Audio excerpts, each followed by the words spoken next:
Hello, welcome back. Today we're talking about using up leftovers. Yesterday my husband barbecued an amazing beef brisket. He slow cooked it for 10 hours. It was so delicious, but it was also really huge. And we served it with some of my favorite Instapot Pinto Beans. So between the two we have lots of leftovers, and today I'm going to put them together to make a delicious hearty chili. And we're going to spice it up with about 6 different kinds of peppers that we happen to have on hand.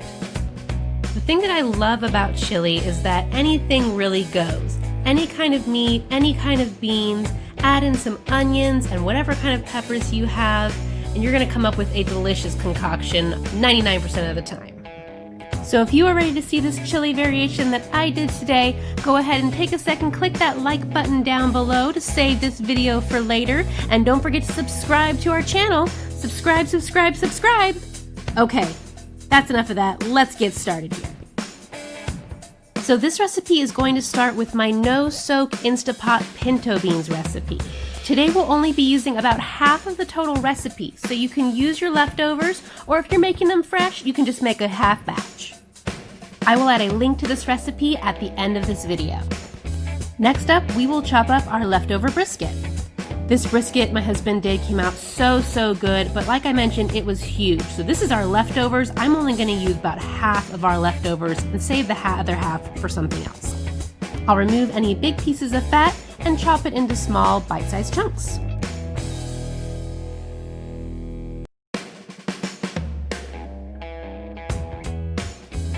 If you don't have leftover barbecue brisket sitting in your fridge, not to worry. Like I mentioned before, just about any meat will make a delicious chili.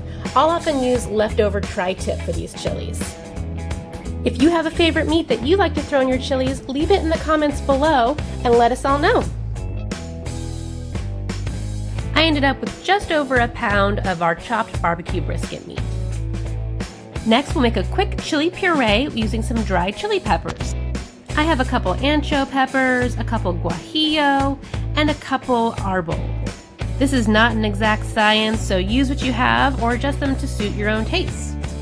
I'm going to put these into a small saucepan, give them a rinse with some water, and then I'll cover them with water.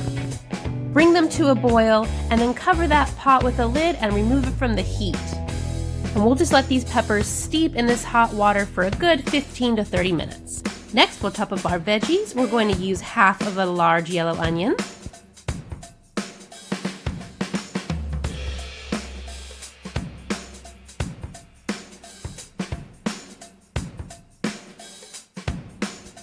half of a red bell pepper, which we will also chop up,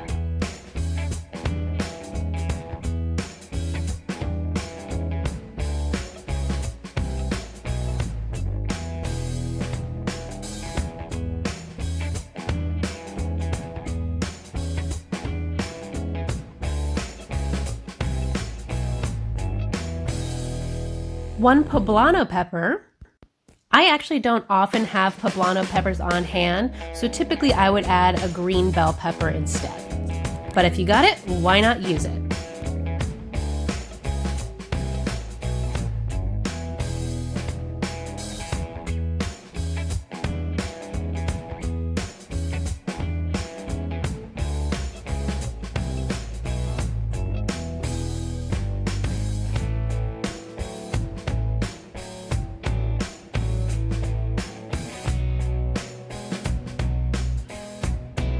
And last, we'll be using one jalapeno pepper. I always like to start things off mild. You can always add more heat. This chili did end up being fairly mild, so if you know you like more heat, you could easily double these jalapenos and use 2.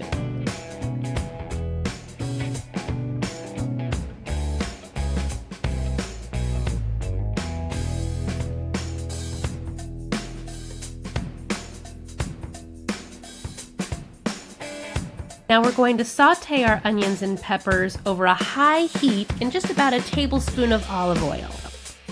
We want them to soften and develop some really nice golden color. Color will equal more flavor.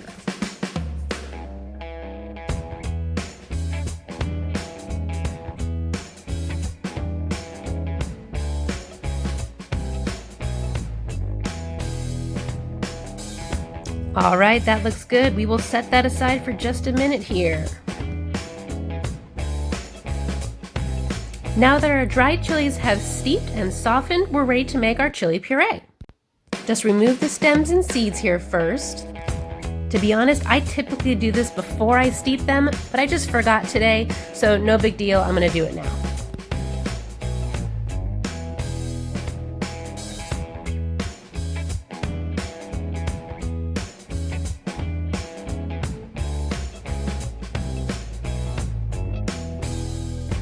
Then we'll pop our chilies into a blender, add 1 cup of water, and we'll give them a puree for about a minute or so until it's nice and smooth.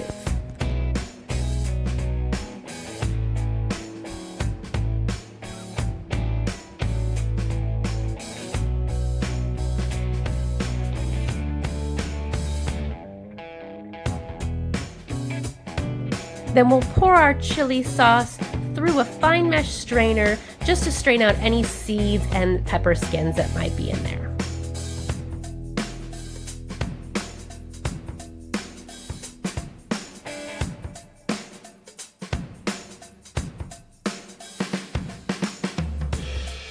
All right, and there is our smooth, silky chili puree. And now we are ready to assemble our chili. So in your Instapot, or simply in a pot on the stove, we're going to take our leftover pinto beans, we'll add in our leftover barbecue brisket meat, our sauteed onions and peppers,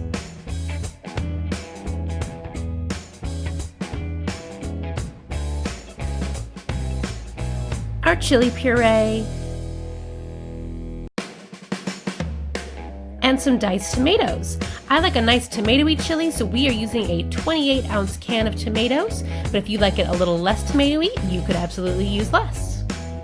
So we're just going to give this a stir around to combine.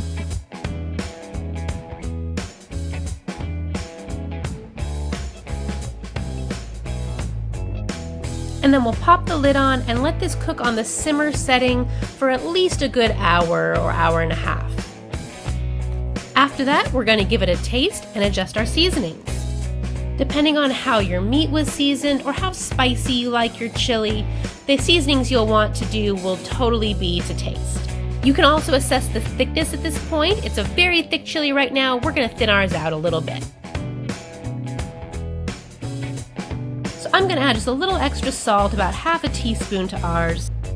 I'm adding 1 teaspoon of granulated sugar, and 1 teaspoon of chili powder. I'm also adding 1 additional cup of water just to thin it out a bit. Like I said before, this chili is not very spicy, so if you like more heat, you could always add an extra jalapeno earlier on, or you could increase that chili powder, or even add a bit of cayenne. So I'm going to let this continue simmering for another hour or so, just to let those flavors all blend together, and then my pressure cooker will keep it on warm until we're ready to eat. Don't forget to take plenty of taste test bites to make sure it's seasoned just the way you like. And that is it for today's leftover barbecue brisket chili. No need to let those leftovers go to waste, when you can easily throw it into a chili, breathe new life into it, and make another delicious meal for your family.